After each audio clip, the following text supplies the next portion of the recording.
Bonsoir frères et sœurs. Nous parlons de bonnes relations dans le corps de Christ.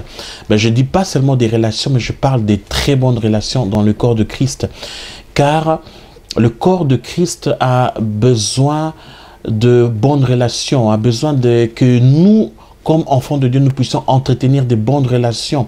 Parce que disons, le corps de Christ, l'Église, ce n'est pas seulement le fait de venir écouter la parole de Dieu et de rentrer à la maison. Mais non, c'est d'entretenir des relations avec son pasteur, avec les responsables, d'entretenir des relations avec les fidèles, avec les gens qui viennent assister au culte. Et dans le précédent message, nous avons parlé des choses qui détruisent les bonnes relations. Nous avons parlé du péché. Et quand on parle du péché, bien sûr, j'englobe toutes les mauvaises choses qui peuvent exister dans cette vie.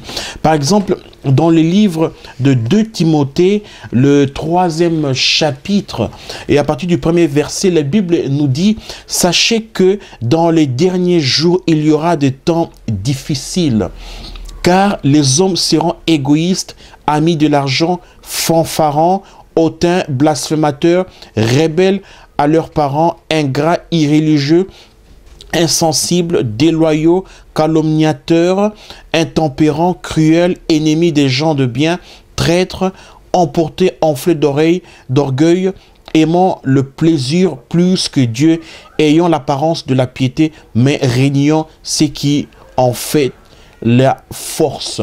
Donc ce sont ces choses qui détruisent les bonnes relations.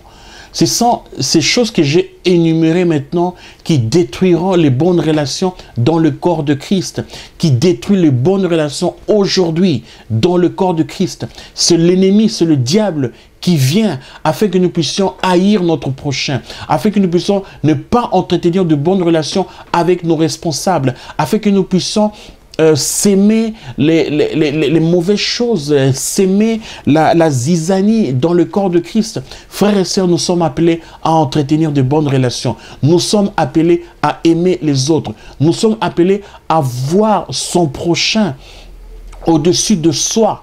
Nous sommes appelés à ne pas chercher son intérêt personnel, mais à pouvoir aider les autres, à pouvoir entretenir des relations sincères, non pas pour son bien-être, mais pour le bien-être des autres. C'est pour cela, mes frères et sœurs, le corps de Christ a besoin aujourd'hui de bonnes relations. Le corps de Christ a besoin d'être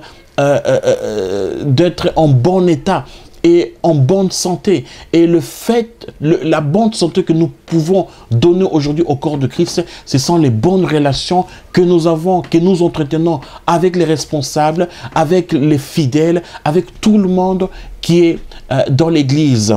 Quelles sont les clés d'une bonne relation? Les clés d'une bonne relation, premièrement, frères et sœurs, nous ne devons pas chercher notre intérêt personnel lorsque nous entretenons des relations avec nos prochains.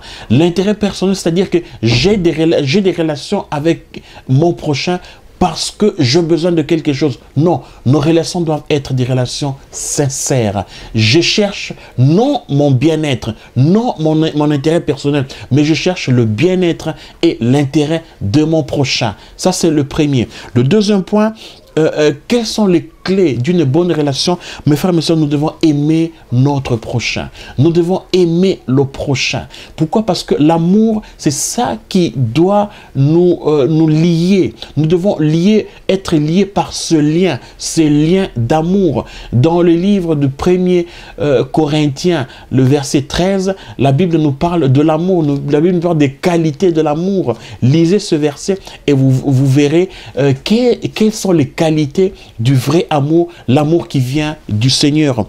Troisièmement, quelles sont les clés? Quelle est la clé d'une bonne relation? Mes frères et mes sœurs, nous devons considérer notre prochain au-dessus de soi. C'est-à-dire que nous ne pouvons pas entretenir de bonnes relations avec notre prochain si je me sens au-dessus de lui. Je dois voir mon prochain, je dois voir mon collègue comme s'il était au-dessus de moi, comme s'il était mieux que moi, comme s'il était plus que moi. En ce moment-là, je pourrais avoir de bonnes relations avec les autres. Pourquoi? Parce que si je considère mon prochain comme si j'étais au-dessus de lui, il ne se sentira pas bien.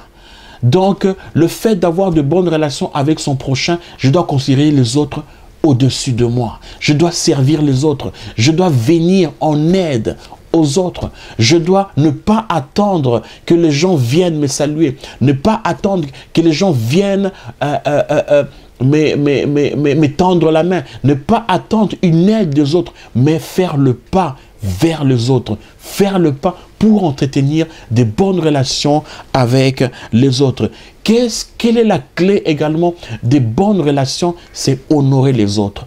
Honorer les autres, c'est-à-dire apprécier leur travail, apprécier leur vie, accepter ce qu'ils font, c'est-à-dire aimer, apprécier, honorer ce qu'ils sont. Donc, ne pas seulement honorer les gens qui ont une position ou bien un titre, mais accepter tout le monde, honorer tout le monde, accepter les gens tels qu'ils sont. Seigneur, mes frères et sœurs, je crois que ces messages des bonnes relations dans le corps de Christ vous a édifié.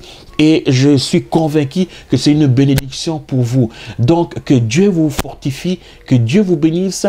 Ma prière aujourd'hui est que dans le corps de Christ, dans votre église, dans votre communauté, qu'il y ait des bonnes relations, que vous entretenez de bonnes relations avec vos supérieurs, avec vos responsables, avec les fidèles, avec les frères et sœurs qui vont autour de vous, et cherchez à bâtir encore de bonnes relations, cherchez à les conserver. Si par contre aujourd'hui vous rencontrez des crises, vous rencontrez des problèmes dans les relations, cherchez à les réparer, cherchez à les restaurer, car Dieu est là où 2 ou 3 sont réunis en son nom. Mes frères et mes sœurs, que Dieu vous bénisse abondamment dans l'espoir de vous revoir très bientôt. Merci. Au revoir.